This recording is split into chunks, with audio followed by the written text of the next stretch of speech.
도로에서요. 정말 있어서는 안 되는 일이 벌어졌습니다. 김은배 팀장님. 그렇습니다. 저 영상이 나오면 설명할 건데요. 도로에 도로가 이제 사람이 다니고 있는 도로인데요. 네. 다니고 있는 도로인데 경찰이 면서 보일 거예요. 예. 차가 지나가고 있습니다. 차를 세우네요. 네. 예. 경찰이 수신호로 해가지고 SUV 차량을 세운 거예요. 네. 세웠는데 비상등을 켜고 우측으로 가는 척 하다가 갑자기 경찰관을 매달고 달리기 시작합니다. 속도를 냈네요. 예. 네. 차량 달리기 시작하니까 경찰관이 그 조수석에 매달려 가고 있죠. 그러다가 30m쯤 가다가 섰는데. 다시 섰어요. 네. 예, 섰어요.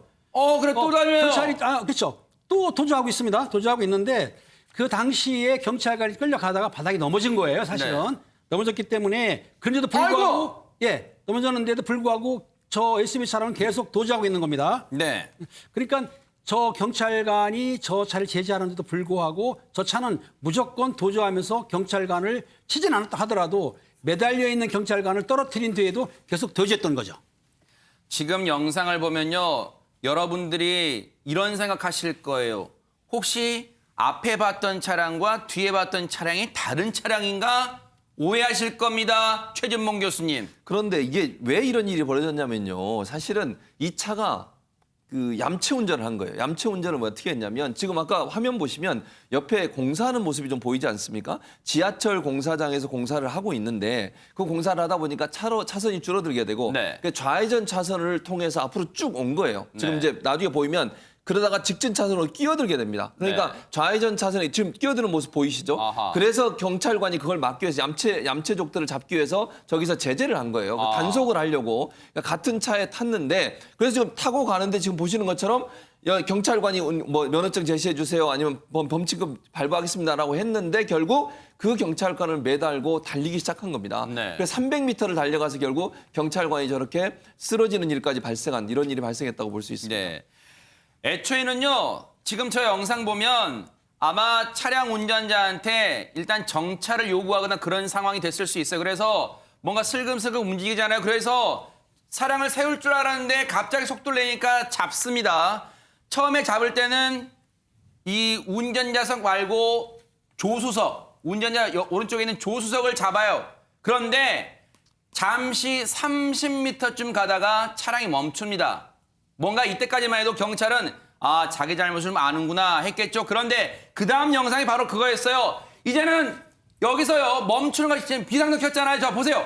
운전석 쪽으로 왔습니다. 이게 경찰이. 그랬더니 다시 속도를 내자 경찰 보고 떨어져요. 저렇게. 얼마나 속도가 빨랐으면 그랬겠어요. 그런데 운전석에 매달려 있으면 이번에는 저렇게 필사적으로 매달린 경찰까지 떨쳐버리고 바닥에 내동댕이 치고 300m를 더 도망가다가 결국은 붙잡힌 저 철면피 같은 운전자. 최정화 기자님, 저 경찰의 지금 상태가 걱정됩니다. 어떻습니까? 네, 일단 경찰은 전신에 찰과상을 입은 상태라고 합니다. 그럴 수밖에 없는 것이 저렇게 전속력으로 달리는 자동차를 정말 직업의식 하나로 잡고 300m를 따라갔던 상황이잖아요. 그렇기 때문에 굉장히 걱정이 되는 상황인데 다행히 찰과상 정도였다고 하고요. 경찰에 따르면 많이 다치지는 않았고 그냥 경상 상태다. 그래서 입원 치료 중이다라고 전했습니다.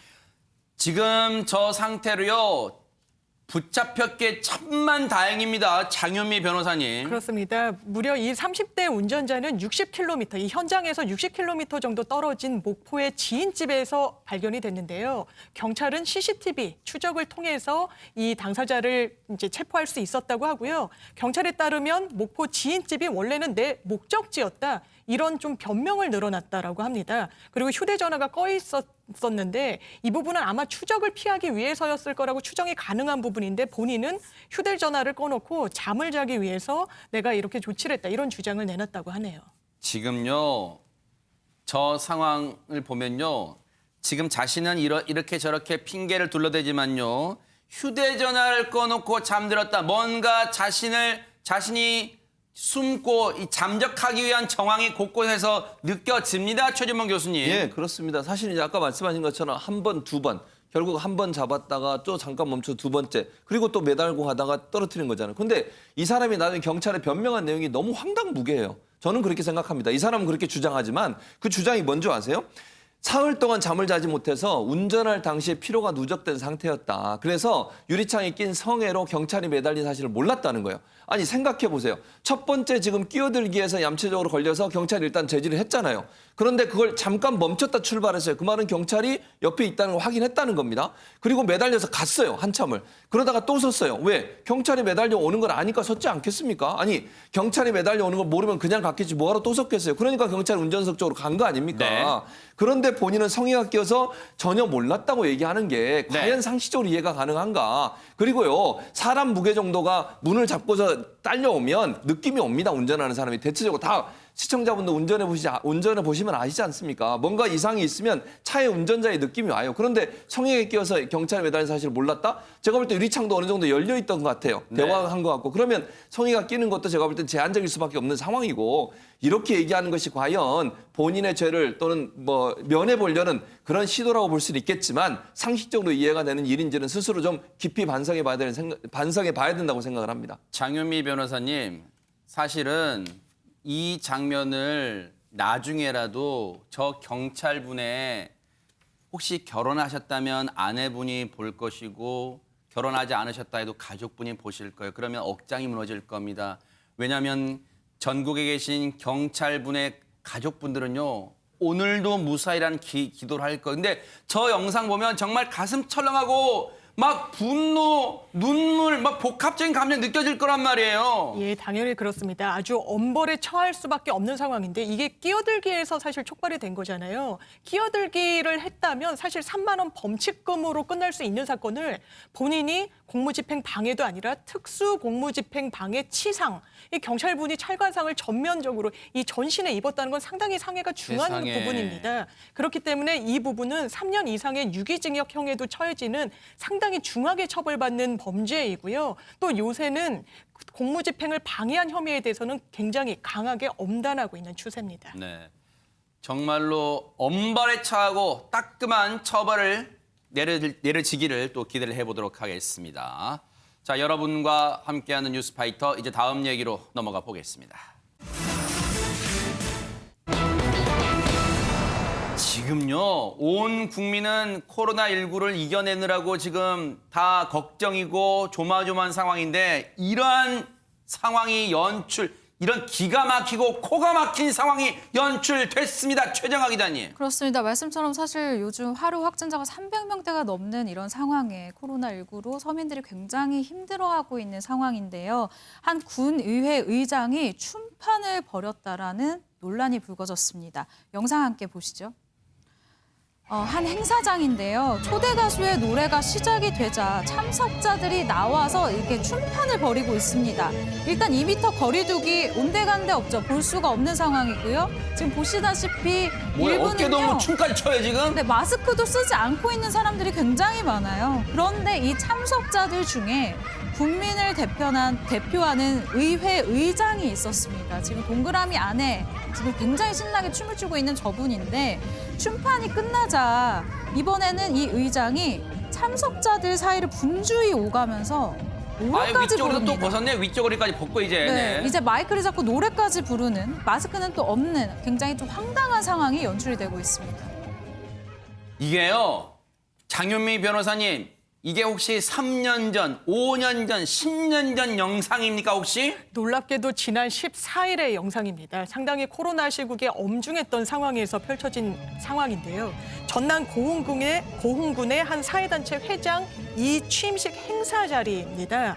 이게 오전 11시부터 본 행사가 시작됐는데요. 이 고흥 군수를 비롯해서 군의회 의장, 간내, 기관장 등 한 200여 명이 참석을 했다고 하고요. 오전에 일부 행사가 끝난 뒤에 기관장들 대부분은 뭐 자리를 떴다고는 하는데 그 이후가 문제였습니다. 사회단체 회원들이 점심 식사를 마친 후에 초대 가수를 모셔놓고 공연까지 동원해서 술과 여흥을 즐긴 건데요. 남녀 회원들이 영상에서 보셨다시피 서로 밀착해서 노래판, 춤판을 벌였고요. 2m 거리두기 기대하기도 어렵고 또 노래를 하는 일부 마스크도 벗어 던진 채였습니다. 저 영상 보면요, 최지봉 교수님, 네.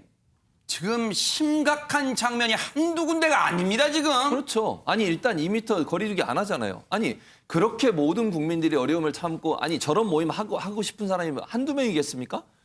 그래도 안 가잖아요. 우리 국민들이 왜 안 갑니까? 코로나 시국에 방역 당국이 요청하는 요청 받아들여서 참고 있는 겁니다. 송년회도 안 하고 이런 상황에서 14일이라고 하니까 얼마 전이잖아요. 그러네요. 얼마 전에 저런 행동을 그것도 군의회 의장이라는 사람이 모범을 보여야 되는 거 아닙니까? 공직자로서 모범을 보여야 될 사람이 지금 보시면요. 마이크 들고 노래하면서 사람들 가까이 가요. 심지어는 행사 관계자가 와서 좀 떨어지라고 그렇게 일부러 띄워놓기도 했다는 거예요. 너무 가까이 가니까. 지금 마스크도 차지 않은 상태에서 노래를 부르는 것도 부적절하지만 노래 부르면서 또 사람들 가까이 가서 접촉하려고 하고 이런 모습을 보이는 게 과연 군의회 의장으로서 할 수 있는 행동인가?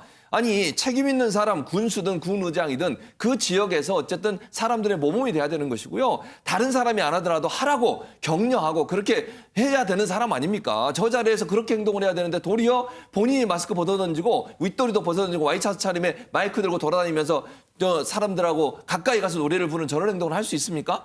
요즘은요 교회에서도 큰 소리로 노래 못합니다. 허밍으로 하고요. 마스크 다 착용하고 합니다. 저게 지금 뭐 하는 행동인지 모르겠어요. 이 코로나 이 환경에서 방역 당국의 노력과 국민들의 노력들을 일거에 무너뜨리는 행동입니다. 저런 행동한 사람이 어떻게 군의회 의장이 되는지 모르겠습니다. 앞서 보시면요. 참 가관입니다. 참 앞사람 어깨에 손을 얹고 뭐 기차 행렬이에요? 아주 그냥 무대를 휘젓고 다닙니다. 신났습니다. 일부 참석자들은 마스크도 착용하지 않았다는 거예요. 저 상황에서 노래 부르고 신나게 춤추고 이 비말이 온 저 공간에 퍼졌지 않았을까? 누가 장담합니까? 저곳은 실내잖아요. 누가 봐도 실내잖아요. 그러면 소리 지르고 환호하고 열광하고 노래 부르고 땀 그런 게 전부 공중에 날아다닐 거 아니에요. 지금 어떤 상황입니까? 김현미 팀장님, 지금 확진자가 300명 나오고 하는 판에 지금 뭐 하는 상황, 지금 뭐 하는 겁니까, 지금? 그렇습니다. 저 이취입식 해가지고 200명이 참석했는데 100여 명 정도의 내빈들을 갖고 나머지 군의회 의장을 비롯해서 일부 회원들이 남아서 그 대낮에 군민회관이에요. 거기서 술도 마시고 춤판을 벌인 겁니다. 근데 사회적 뭐 격리 2개월 이건 아무 생각 없이 했던 거예요. 근데 문제는 뭐냐면 저럴 경우에 시민들이나 국민들이 볼 때는 참 황당한 일이지 않습니까? 그걸 되시하고 자기들만의 춤, 뒤풀이라고 하긴 하는데 저 상황에서 뒤풀이를 해야 되느냐는 그런 의심도 가고 또 굉장한 그 우리가 비난하고 있는데요. 지금 지역 인심을 볼 때에는 상당히 비판하는 것 같아요. 민심과 좀 떨어져 있다고 생각하는 건데 제가 보기에는 아무리 뒤풀이겠다 하더라도 이런 비상시에는 좀 집에 가시던지 해야 되는데 술과 춤판을 벌였다? 이거는 입이 두 개라도 할 말이 없기 때문에 마땅히 비난을 받아야 된다는 생각이 듭니다. 지난 이 춤판이 벌어졌던 11월 14일이요. 확진자 현황으로 보면요. 얼마나 심각한 날인가를 그대로 알 수 있어요. 11월 14일 날이 205명입니다. 근데 보세요. 그 이후로 208, 223 쭉쭉쭉쭉쭉 올라갑니다. 지금 저렇게 심각한 상황에서 경각심도 없이 이런 행동을 벌인 거에 낯뜨겁게 이런 상황을 군민들은 대체 어떻게 받아들이고 있을까요? 한번 들어보시고 이어가 보도록 하겠습니다. 아주 불쾌하죠. 국민으로서 국민들은 조심하이라고 마스크 쓰고 댕기고 행동 조심 다 식당에 밥들도 먹으러 못 가고 그러고 있는데 의장님이 돼갖고 그런 행동을 하고 댕기면 되겠어요. 아주 불쾌합니다. 우리 공주민으로서는요. 그런 분들이 무슨 자격이 있다고 대회를 부르고 막 그 안전거리도 지키지도 않고 국민들은 하나같이 다 걱정을 하고 먹고 살 것도 걱정하고 있는 파인데 자기들은 마스크도 안 하고 우리 국민들을 보고만 지키라라고 자 본인들은 그런 행동을 하고 있으니까 그 좋게 보겠어요. 저 군민회관도요. 최전문 교수님 예. 군민들을 위해서 지은 곳인데 저 춤 술판 벌이고 있습니다. 지금. 그러니까요. 저 군민회관을 운영하는 군청도 저는 문제라고 봐요. 담당자가 저렇게 하면 안 되는 겁니다. 예를 들면 정말 필요해서 저 행사가 필요해서 대여를 해준다고 하면요.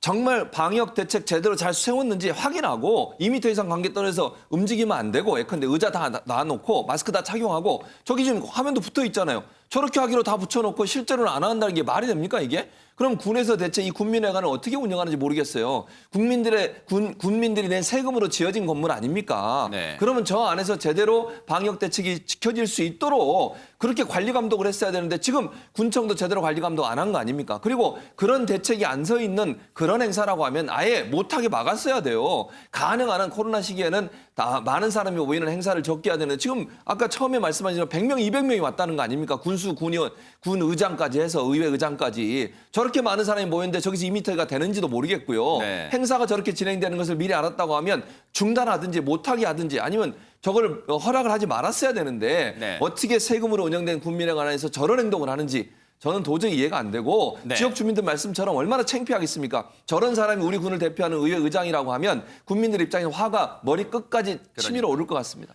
대체 저 행사를 허락한 군청과 그리고 저 영상에서 정말 열심히 아주 활약을 하고 있는 군의회 의장은 대체 무슨 생각에서 저랬는지 한번 들어보시고 이어가 보도록 하겠습니다. 제지를 했어야 된 건데 이제 그거는 조금 제가 좀 잘못한 부분이 있는 것 같고요. 부부동반에서 온 거라 나서 몇 잔 했겠죠. 부적절하였다면 당연히 제가 잘못한 거 있으면 책임져야죠. 앞서 저 군민회관 입구에 앞서 우리 최진봉 교수님이 정말 날카롭게 저걸 포착해서 말씀해 주셨잖아요. 현수막에 써 있잖아요. 행사 이후에 식사 금지라고 써 있잖아요. 운동 전후 모임 및 이 단체 식사 금지 다 써 있잖아요. 건강 2m 이상 유지하고 다 써 있는데 지금 여기에는 이 단체들은요. 일부 사회 단체들이 저 행사 끝나고 점심 식사까지 했고요. 그리고 초대 가수 불러서 공연하면서 술과 여흥 즐겼다는 거예요. 지금 저 현수막을 뭐하려고 붙여놨습니까? 왜요? 혹시 방역당국 정부에서 나오면 우리 잘 지키고 있다고 보여주려고 폼으로 걸어놓은 거예요? 어떻게 저렇게 할 수가 있어요? 그런데 최정화 기자님, 저 반성도 군의회 의장의 얘기도 그래요. 잘못한 게 있다면 당연히 책임져야겠죠? 그럼 지금까지는 뭐 잘못한 게 딱히 느껴지지 않는다는 거예요? 뭐예요? 사실 현장에서 일하면서 기자로서 이런 부분이 가장 답답한데요. 이런 답변을 받았을 때 화가 나기도 합니다. 일단 이 군의회 의장이 이렇게 이야기를 하는데요. 이날 행사 같은 경우에는 한 사회단체 회원 자격으로 참석할 수밖에 없었다. 그러니까 타의로 이 잘못을 돌리고 있는 모습을 보이고 있고요. 또 일부 회원들이 다소 이 서먹한 행사장 분위기를 좀 풀어달라라는 요청이 있어서 이끌려 가다 보니 발생한 일이다. 그래서 내가 노래를 부르고 춤을 췄다라고 이렇게 변명을 하고 있습니다. 또 남 탓이에요. 질 잘하는. 네, 그렇죠. 그러면서 또 추태를 보였다기보다는 이게 분위기에 편승한 부분이 있다라고 정말 해서는 안 될 해명을 하고 있거든요. 의장은 또 그러면서도 일부에서 잘못된 일로 여긴다면 잘못된 일이다. 잘못은 고치도록 하겠다라고 이야기를 했는데요. 네. 본인의 잘못이 일단 무엇인지 아직도 모르고 있는 모습이고 참 이렇게 이야기를 하고 있는 제가 다 부끄럽네요. 이 행사를 그러면 주최한 단체는 뭐라고 얘기를 하고 있을까요? 장윤민 변호사님. 주최 측도 놀라운 해명을 내놓기는 매한가지였습니다. 코로나19로 몸과 마음이 지친 국민들을 위로하기 위해서 군 의장님이 노래를 한 것뿐이다. 잘못한 게 없다는 입장을 나타냈고요. 허탈한 웃음밖에 안 나오네요. 그리고 하루 진짜. 종일 좀 있었던 게 좀 문제가 된다는 걸 의식해서인지 오전에는 군 의장 자격으로 그리고 오후에는 해당 단체 회원 자격으로 있었던 것이다라고 했는데 이렇게 자격이 오전 오후 바뀌는 건지는 잘 몰랐네요. 반성하세요. 이게 불과 지방자치단체 선거 때, 지자체 선거 때 표 달라고 90도 폴더 인사한 때가 엊그제입니다. 불과 이제 몇 년이 있으면 또 지자체 선거 올 건데 그때도 이거 망각하고 또 표 달라고 할 건가요? 그때는 반드시 군민들이 표로 심판할 거라고 봅니다. 반성하기 바랍니다. 자, 여러분과 함께하는 뉴스파이터 이제 다음 얘기로 넘어가 보겠습니다.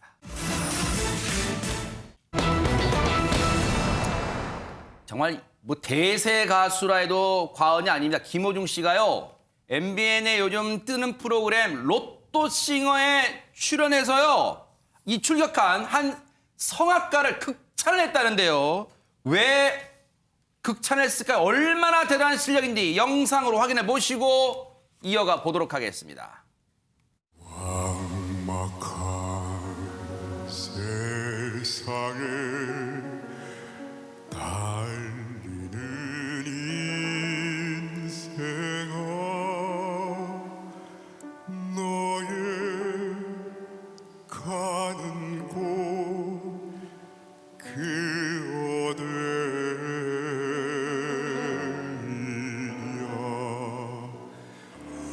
눈물 너는 이 세상이 나 죽으면 그만이 가 행복 찾는 인생들아 나 찾는 것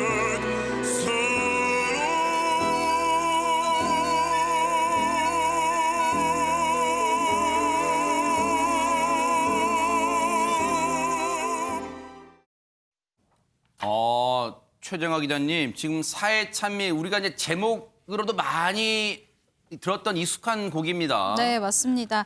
사실 이 이은광 씨의 음악 굉장히 들으면서 깊은 울림을 선사했다라는 평을 많이들 하시는데요. 김호중 씨의 지인이다라는 소개만으로는 너무 아쉽습니다. 왜냐하면 이분이 엄청난 실력가이자 사실 굉장히 유명한 음악가이기 때문인데요.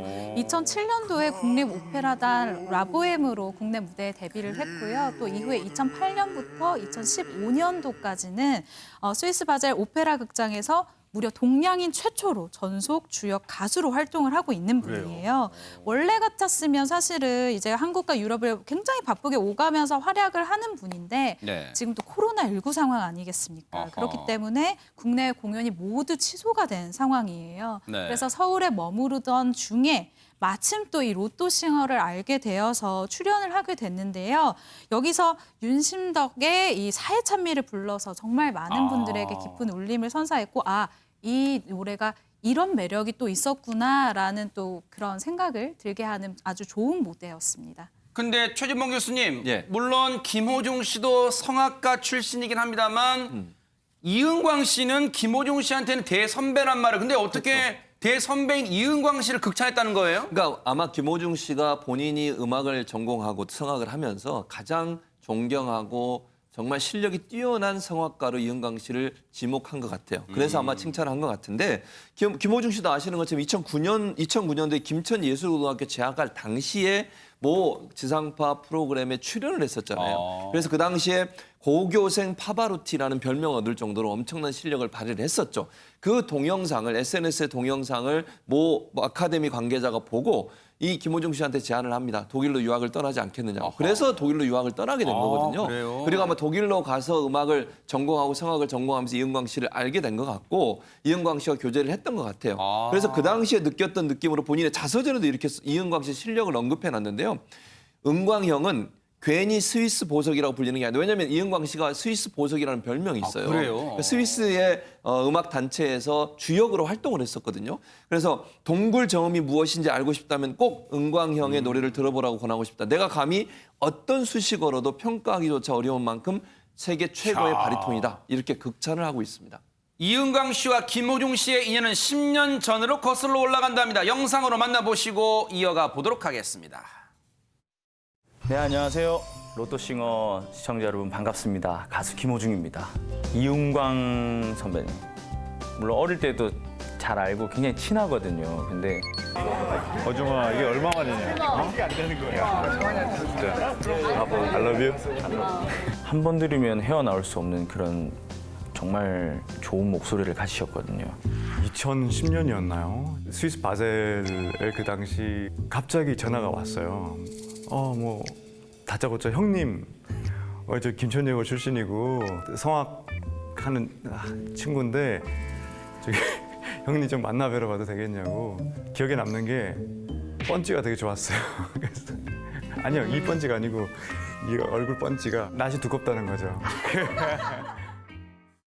장현미 변호사님, 특히 남자들 사이 좀 그런 게 있어요.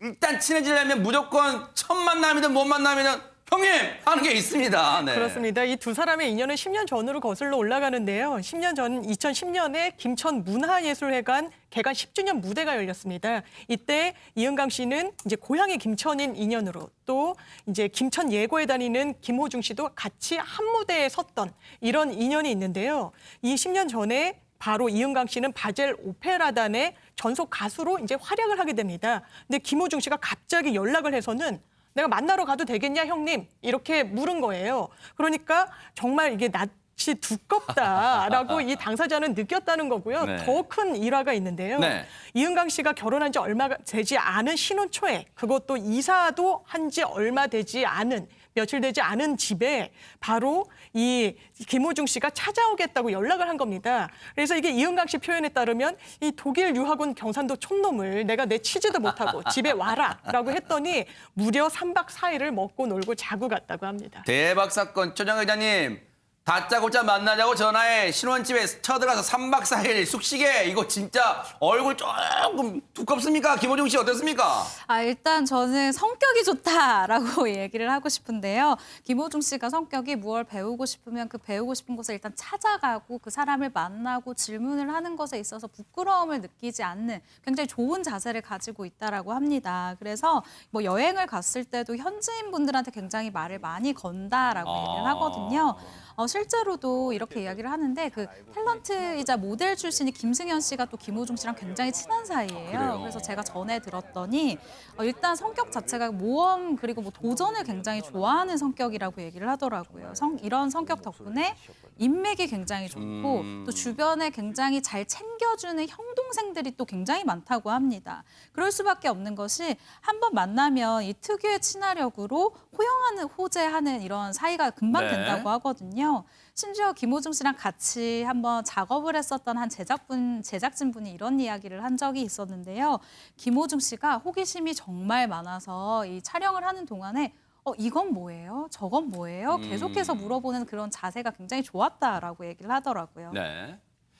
바로 이 끊임없는 호기심과 도전이 바로 오늘날의 김호중 씨를 대세로 만든 원동력이 아닌가 생각되는데요. 바로 김호중 씨를 정말 성공적으로 이끈 그 노래 한번 들어보시고 이어가 보도록 하겠습니다.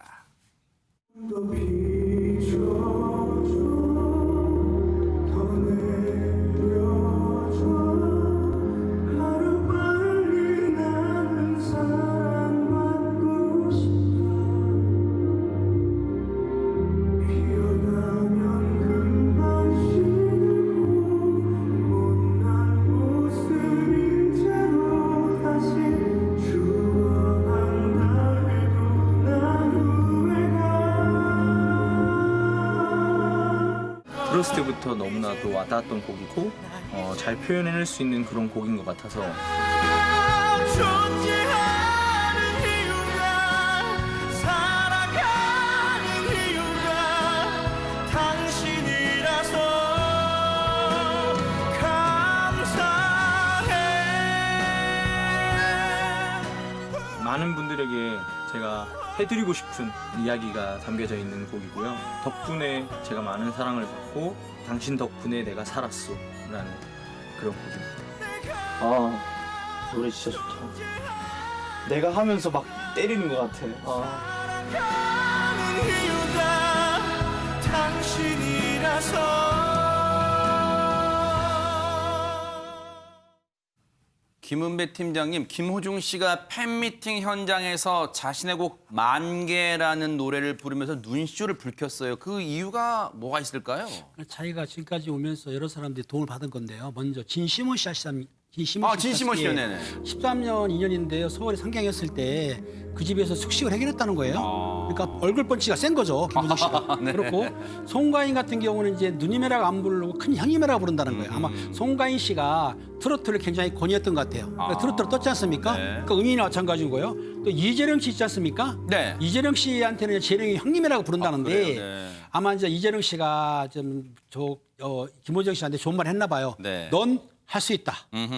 열심히 살자. 이렇게 부다 줬는데 제가 보기에도 얼굴을 보니까 김호중 씨가 얼굴 펀치가 셉니다. 두꺼운 거 맞아요. 그러니까 네. 본인이 뭔가 그런 걸 좋아하기 때문에 누구라도 친근히 다가가면서 할 말 하는 거. 네. 저것이 아마 성공의 바탕이 아닌가 싶습니다. 그러네요.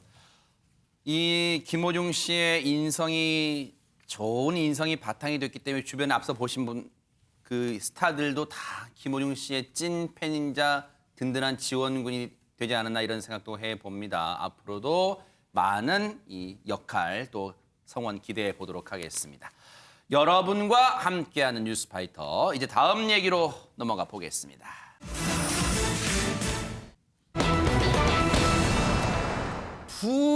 부유나의 모성애? 어떤 분을 얘기하는 걸까요? 최정아 기자님. 네, 먼저의 첫 번째 유나는 송유나 씨입니다. 허허. 송유나 씨가 MBN 정말 화제의 예능이죠. 더 먹고 가에 출연을 해서 안타까운 고백을 한 것인데요. 송유나 씨가 어느 날부터 자신이 운전이 안 되더라라는 이야기를 한 겁니다. 어허. 이게 몸이 불편해서가 아니라 심리적인 요인이었던 것 같아요. 송유나 씨가 원래 차 안에서 혼자 보내는 시간을 굉장히 좋아하는 사람이었는데 어느 날부터 이제 운전대를 잡고 앞에 딱 앉아 있으면 차 안에서 숨이 잘 안 쉬어지고 운전을 할 수가 없을 것 같은 그런 기분이 들었었던 거예요. 그래서 이상하다 싶어서 처음에는 내과에 가서 진료도 받아봤는데 몸에 이상이 전혀 없었던 거죠. 그래서 운전을 못하다 보니까 자꾸만 약속을 못 지키게 되는 상황에 처하기까지 했다고 합니다. 하하, 이게 별안간 무슨 일일까요? 송윤아 씨 정말 오랜만에 사연이 전해졌는데 이런 지금 뭔가 걱정이 되는 사연이에요. 갑작스레 운전을 하기가 어려워지면서 송윤아 씨가 가장 미안함을 느끼는 그런 사람이 있답니다. 한번 들어보시고 이어가 보도록 하겠습니다. 어느 날부터 제가 좀 운전이 안 됐어요. 그러니까 차에 있는 시간을 되게 좋아했어요. 아, 차 안에서. 혼자 좋을 때도 속상할 때도 슬플 때도. 그랬는데 운전을 못 하게 됐어요. 이게 시작이 막 숨이 안 쉬어졌어요. 그러면서 뭐가 제일 힘들어지던가 해. 두고 보니. 아이가 있으니까 당장 아이랑 같이 다녀야 될 곳들을 다 못 다니니까 그게 너무 미안하더라고요.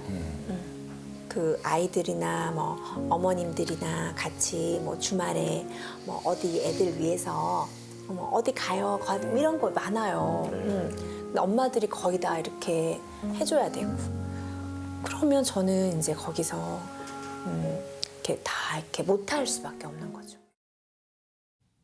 최진봉 교수님, 예. 천상 엄마입니다. 왜냐하면 자신의 몸부터 걱정할 줄 알았는데 아이를 떠올리네요, 먼저. 그러니까요. 그러니까 엄마 입장에 사실은 동료 아이들하고 지금 말씀하신 것처럼 또래 아이들의 엄마들과 함께 어디 같이 가거나 아니면 캠핑을 가거나 아니면 어디 뭐 놀러를 가거나 이럴 수도 없는 상황이잖아요. 본인이 운전을 못하니까 차를 가지고 갈 수가 없는 상황이 되고 그리고 대중교통을 타고는 멀리 가게 되면 못 가잖아요. 그렇죠. 가까운 곳에 갈 수 있지만 네. 가족끼리 어디 여행을 가거나 이랬을 때도 본인이 운전을 못하거나 아이를 어디 특별한 장소에 데려다 줄 때도 엄마가 대부분 다 낮에는 데려다 줄 네. 수밖에 없는 상황이 되는 건데 운전을 못하게 되니까 이 아이를 그렇게 할 수 없으니 얼마나 미안하겠어요. 특히 저 시기가 아이가 학교에 들어가고 입학하는 시기와 좀 맞아졌대요. 아, 그래요? 그러니까 아이가 이제 입학하게 되면 더 학교도 자주 가게 되고 또 학교에서 뭐 행사를 하거나 이러면 또 아이를 데려다 주는 상황이 많이 있을 수밖에 없었는데 그 시기에 아이를 데려다 줄 수 없는 마음이 되면서 너무너무 가슴이 아픈 거예요. 지금 송윤아 씨 말씀하면서도 정말 눈물이 글썽글썽하는 게 보이잖아요. 맞아요. 네. 가슴속에 아이한테 미안한 마음. 그러네요. 아이를 데리고 어디를 갈 수 없는 그 상황이 너무 미안한. 본인이 고통스러운 것도 고통스러운 거지만 나의 이 상황 때문에 아이에게 충분히 해주지 못한 그런 부분에 대한 미안함이 너무 많이 쌓여 있는 것 같아서 좀 안타깝다는 생각이 듭니다. 집에서는 아이가 우선인 이 송윤아 씨. 그런데 우리한테는 지금도 최고의 여배우로 아마 기억이 되고 있을 거예요. 그런데 이 최고의 여배우인 송윤아 씨한테도 그 최고의 여배우의 여배우가 있답니다. 장유미 변호사님. 네, 바로 이 최고의 여배우의 여배우는 김혜수 씨입니다. 허허. 예, 송윤아 씨 고향이 이제 경북 김천인데요. 너무 드라마를 좋아해서 이제 김혜수 씨를 보면서 배우의 역할을 이제 꿈을 꿨고 점심시간에 초등학교 점심시간에는 드라마를 보러 집에 갈 정도로 드라마 광이었다고 합니다. 특히나 김혜수 씨가 이제 주인공으로 출연했던 순심이를 보면서 굉장히 좀 감동을 많이 받았다고 합니다. 네. 그래서 김혜수 씨를 항상 우상으로 동경하면서 지내왔는데 어느 날 김혜수 씨가 바로 김천에 내려와서 사인회를 한다. 이야. 이 소문을 들은 거예요. 네. 그러니까 얼마나 좀 설렜겠습니까? 네. 그래서 바로 당일 정말 긴 인파를 헤집고 기다리고 있는데 아무래도 그때도 눈에 띄는 학생이었을 거예요. 워낙 미모가 출중하니까. 네. 그래서 김혜수 배우가 너 일로 와봐라라고 해서 와. 같이 사진을 찍었다는 대박 겁니다. 사건. 근데 송윤아 씨가 그때 본인 모습이 조금 부끄러워서 사진은 공개할 수 없다 이렇게 밝혔고요. 네. 지금은 김혜수 씨랑 송윤아 씨가 30년 지기가 됐고 네. 이 방송에 출연하면서도 김혜수 씨가 잘하고 오라고 응원 메시지를 보냈다고 그렇군요. 합니다. 30년 강산 3번 변할 동안도 지금 우정을 이어가고 있다네요. 대단합니다. 그런데 사실 송윤아 씨 하면요. 뭐 각종 드라마는 물론이고요. 광고까지도 수많은 광고까지 막 섭렵했는데 그런데 우리 뇌리에 지금도 강렬하게 남아있는 그 광고가 있습니다. 최정아 기자님. 그렇습니다. 저도 이 CF 때문에 옷장에 들어가서 몇 번 이렇게 그 가구사 이름을 얘기를 하면서 막 문을 열고 나왔었던 기억이 나는데요. 송윤아 씨가 1999년도 아주 상당히 파격적인 모습으로 가구 CF에 등장을 합니다. 네. 당시 한 드라마 미스터 큐로 기억을 하는데요. 이 네. 드라마에서 김희선 씨와 대립각을 세우는 악역이지만 아주 멋진 여성의 역할을 하면서 인기를 정말 많이 얻고 있었을 때였거든요. 네. 이 CF 내용 제가 살짝 얘기를 하긴 했지만 옷장 문이 갑자기 확 열리면서 강한 인상의 이 화장을 했었던 송윤아 씨가 얼굴을 드러내며 가구회사 이름을 외치는 그런 아주 간결한 그런 광고였습니다. 네. 이 해당 CF는요, 사실 송윤아 씨의 이런 열연과 이 미모에 힘입어서 강한 인상을 남겼고 아직까지도 그 이름이 회자가 되고 있죠. 그러네요. 그런데 20년도 훌쩍 더 지난 이 시점에 송윤아 씨가 그때 그 광고를 재현했답니다. 한번 영상으로 만나보시고 이어가 보도록 하겠습니다. 빨간색 하니까 또 이거 생각납니다. 선배님 예전에 찍었던 그거 광고. 이거.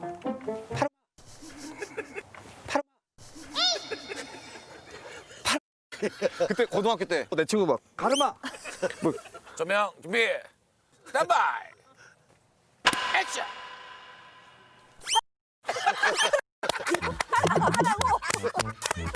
밤새도록 했어요, 그날. 진짜요? 밤새도록 하고 그 다음날 팔 못 들어가지고. 예, 아마 시청자 여러분도 그 광고 기억나실 거예요. 정말로 그때 파격적이었습니다. 근데 그 별다른 뭐 대사 없이 그것만 외쳤던 광고 정말 강렬했는데 사실 김은배 팀장님, 송윤아 씨를 보면 많은 분들이 굉장히 도회적 이미지, 세련된 이미지를 많이 떠올리실 것 같아요, 진짜로. 그렇죠. 도시적이고 세련된 이미지인데요. 저 예능에서는 원래 송윤아 씨가 김천이 고향이었습니까? 경상도예요. 그렇기 때문에 예능에서는 완벽한 사투리를 구사한다는 거예요. 그리고 집에서도 사투리를 쓴다는 거예요. 이 문 뒤에 가시나야 이런 식으로 쓰고 있는데 그렇게 쓴다는 것 같아요. 근데 전화만 오면은 목소리가 바뀌는 거예요. 여보세요 이렇게 부드럽게 하는데 사실상 여성들이 저 와이프도 마찬가지로 저한테 뭘 하다가도 전화 받으면 목소리가 바뀌어요. 똑같습니다. 그러니까 아들이 말할 때 그런 거예요. 우리 엄마는 사투리가 쓰고 이렇게 억양이 투박한데 전화 오면은 여보세요 부드러워진다고. 아마 이거는 그 자기를 위장하는 방법이 아닐까 싶기도 한데 아무튼 멋지십니다. 네, 송윤아 씨가요, 이 되게 막 차갑고 그런 이미지 같지만 굉장히 알고 보면 주변 분들이 그런다면 털털한 매력이 있답니다. 그래서 아마 많은 분들이 송윤아 씨 집에 문턱이 닳도록 방문하는 거 아닌가 생각도 드는데 누가 과연 찾아올까요? 영상으로 만나보시고 이어가 보도록 하겠습니다. 윤아의 첫 번째 손님. 예진이. 손예진. 밥 잘 사주는 네. 손예진. 제가 결혼하고 얼마 안 돼서 예진이가 언니 저 언니 집에 놀러 가도 돼요? 이래가지고 저희가 그럼 되지 이렇게 해서 오기로 했는데 그날부터 이제 막 걱정이 되더라고요. 사람이 3명만 있어도 이렇게 뭐가 주고받고 얘기가 되는데 2명 딱 마주 앉아서 뭘 해야 되지? 막 이런. 경험이 없으니까. 네네네. 어떡하지? 뭘 해줘야 되지? 막 그때부터 너무 며칠을 너무 고민만 열심히 하다가 그냥 누구나 할 수 있는 파스타 왔는데 정말 둘이서 진짜 마법처럼 끊임없이 대화를 했어요.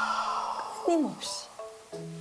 너무 너한테는 신기한 경험이었어요. 이럴 수도 있고. 그런데 송윤아 씨가 앞서 그 대배우 김혜수 씨랑도 30년 지기 우정을 이어오고 있는데 손예진 씨랑도 친하다는 거예요. 근데 여기서만 끝나는 게 아닐 것 같습니다. 네, 그렇습니다. 본인이 드라마에 같이 촬영하면서 함께 호흡을 맞췄던 여배우들과 친분이 깊은데요. 예를 들어 아까 말씀한 손예진 씨뿐만 아니라 송혜교 씨하고도 친하고요. 그래요? 그리고 김희선 씨 지금 사진에 나오고 있죠. 네. 김희선 씨하고도 친하고 그다음에 오윤아 씨와도 친한 것으로 알려지고 있습니다. 그리고 김희선 씨 결혼식에서 사실 부케를 이분이 받았어요. 누굴까요? 이분 지금 말씀하는 본인이 받으셨다는 얘기예요. 그러니까 김희선 씨 결혼식에서 네네. 본인이 송윤아 씨가 저 다 같이 모여 있네요. 예, 그렇게 모여서 그래서 아마 얼마나 친하면 사실 부케를 던져준다는 것은 그러네요. 그만큼 친한 친분 관계가 있다고 하는 건데 그래서 아마 김희선 씨 결혼 이후에 부케를 받고 본인도 결혼하지 않았을까 이런 생각이 듭니다. 그런데 앞서 말씀드린 송윤아 씨의 그 수많은 인맥, 그 황금 인맥 중에요. 최정아 기자님, 이름이 똑같은 분 있잖아요. 그렇습니다. 오윤아 씨인데요. 네. 심지어 이 세련된 도시 여성이라는 이미지까지 똑 닮은 두 분입니다. 오윤아 씨 같은 경우에는 지난 9월에 종영한 드라마에서 아주 씩씩한 장녀 역할을 맡아서 맞아요, 네. 이 주부님들의 엄청난 공감을 얻기도 그렇죠. 하고 젊은 세대에게는 뭔가 워너비 같은 그런 외모를 또 보여주기도 했었는데요. 한 예능 프로그램에 출연해서는 뭐 돼지 등갈비찜, 달걀찜, 뭐 된장찌개 등 사실 물 하나 손에 안 묻힐 것 같은 이미지와는 반대로 와. 집밥의 여왕다운 이런 매력을 뽐내기도 했습니다. 네. 사실 그때 그 장면 보시고 많은 분들이 눈을 의심했어요. 저거 레알이야? 정말 저렇게 요리를 다 한다고 집밥의 여왕이라고? 그런데 그 이유가 있죠, 장윤미 변호사님? 그렇습니다. 지금 오윤아 씨가 싱글맘으로 이제 아들 한 명을 혼자 이제 건사하고 있는데요. 지난 4월에 이 아들을 바로 방송을 통해서 공개하기도 했습니다. 아하. 그래서 41살 오윤아 씨가 2015년도에 결혼을 한 후에 14살인 아들 송민군을 지금 혼자 키우고 있는데요. 네. 송민군이 발달 장애를 좀 앓고 있습니다. 그래서 더 애틋한 마음을 크게 갖고 있고요.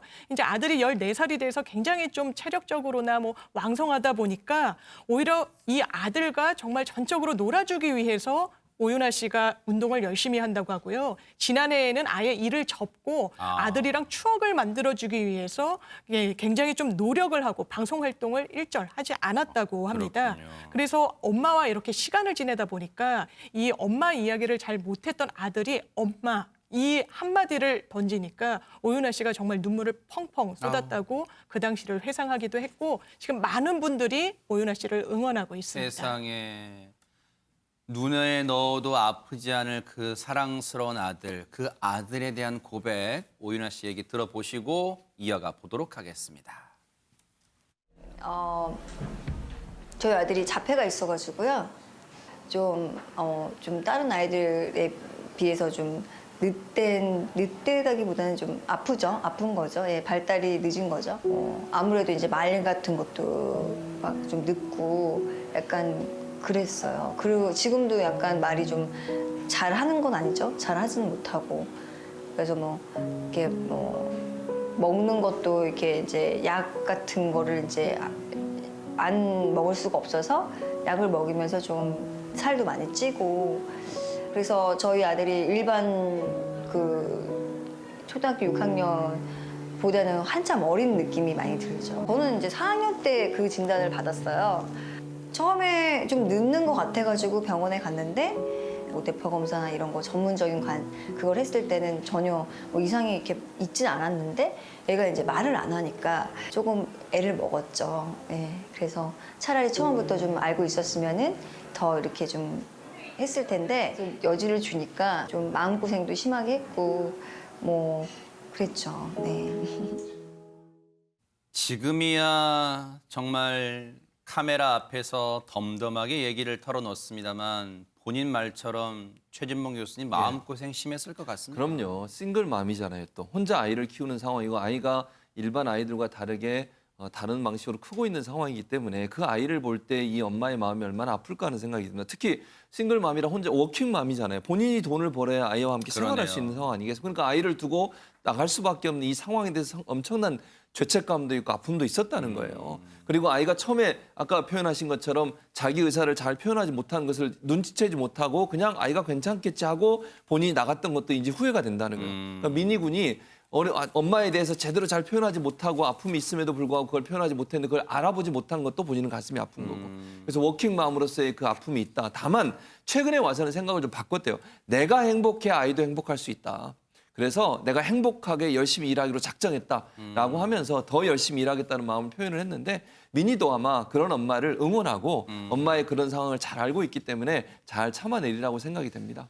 그러고 보면 아들하고 같이 예능에 출연하겠다고 결심하기까지 또 과정도 쉽지는 않았을 것 같아요. 김은배 팀장님. 그렇습니다. 오윤아 씨가 이제 아들하고 예능의 프로그램에 출연을 했는데 힘들었겠죠. 그런데 이제 예능 출연에서 잘한 선택이라고 본인이 생각하고 있습니다. 왜냐하면은 저 밝고 명랑하게 됐을 뿐만 아니라 많은 사람들이 알아보고 또 친근해지니까 혹시라도 자기 그 민희가 혹시 잊어버렸더라도 찾을 수가 있을 것 같다라고 소통이 잘 되니까 아마 천만다행이고 잘된 거라 생각하는 것 같은데 제가 보기에도 윤아 씨가 그 민희를 예능에 출연해가지고 좀 소통하게 한 것이 참 좋아진 걸로 보고 있습니다. 맞아요. 오히려 당당한 모습 보여주니까 많은 팬분들도 응원하는 것 같고 최정아 기자님 내친 김에 아들 송민군하고 오윤아 씨가 뭔가 새로운 도전도 좀 나설 것 같다는 생각도 들어요. 어떻습니까? 네, 실제로 이런 도전에 나섰는데요. 오윤아 씨가 이 아들과 함께 주거 빈곤층 자활을 돕는 잡지 화보에 재능 기부로 이제 화보 촬영을 하게 됐습니다. 아, 이건가 봐요. 아, 네, 예쁘다. 아들 미니가 네.